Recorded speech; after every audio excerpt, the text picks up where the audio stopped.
Skupnost zavest Krišne je v Sloveniji prisotna že od leta 1983. Njihovi člani služijo Bogu, družbi in ljudem z negovanjem in podajanjem vedske duhovne kulture. Yoga predstavlja povezavo z višjo duhovno naravo. Ali je ta višja duhovna narava personalizirano božanstvo ali božanska energija? Short answer is that the divine or the absolute is personal. The little longer answer is that it's a person which has all the energies. So therefore, as most truths are expressed in paradoxes, the answer is both. So he is a person, because we see that every energy is related to some person. At the same time, everything we see is his energy, and therefore he is present everywhere through his energies. Matter is his energy, and spirit is his energy. We are his energy. And our aim is to reconnect.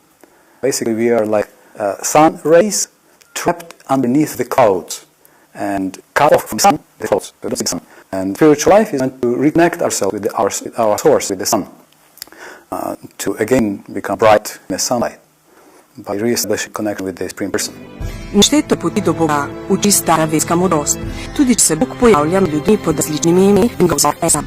If there is God, there's one God. If there is a different person, this person for all. Then we see different in many details, they are the same. They all speak about Supreme Person, they all speak about love, they all speak about service to the Supreme Person, they all speak about harmony. This, your program is called Duhovny Utri. Yes. So Joseph Campbell mentions the goal of life is to match our heartbeat, our pulse with the pulse of the universe. And that's the meaning of the spiritual path, harmonize. Our famous mantra that we always chant, Hare Krishna, Krishna Krishna, Hare Hare, Hare Rama, Rama Rama, Hare Hare.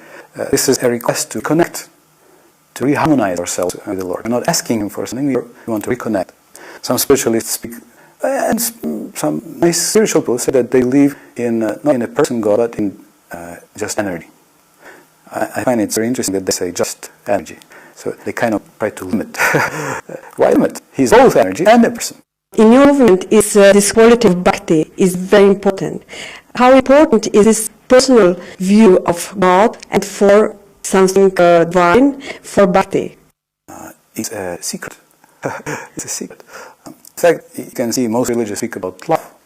And even those who speak about just energy, they also speak about love. They say God is love. But love is always between a person and a person. It's a personal relationship.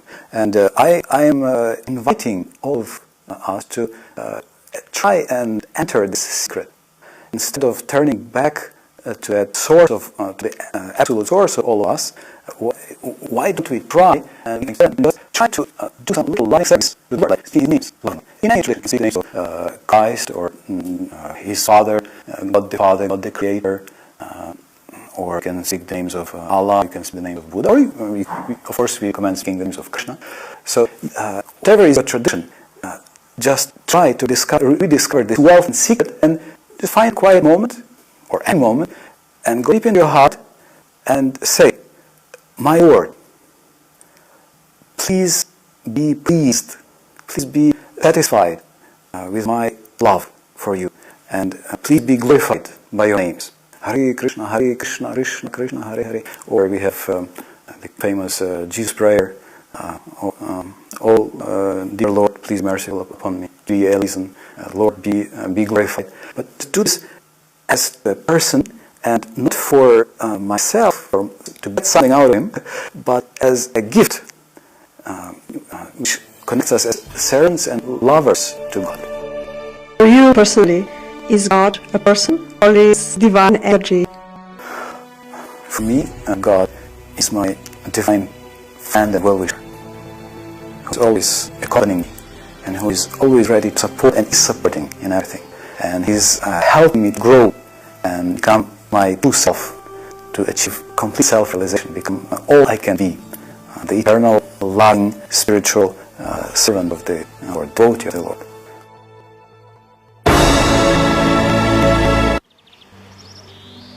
Oteta Mihajla Harga, duhovnik Grko-katoliške cerkve Otlik, poznamo v umetniškem smislu predvsem kot ikonopisca.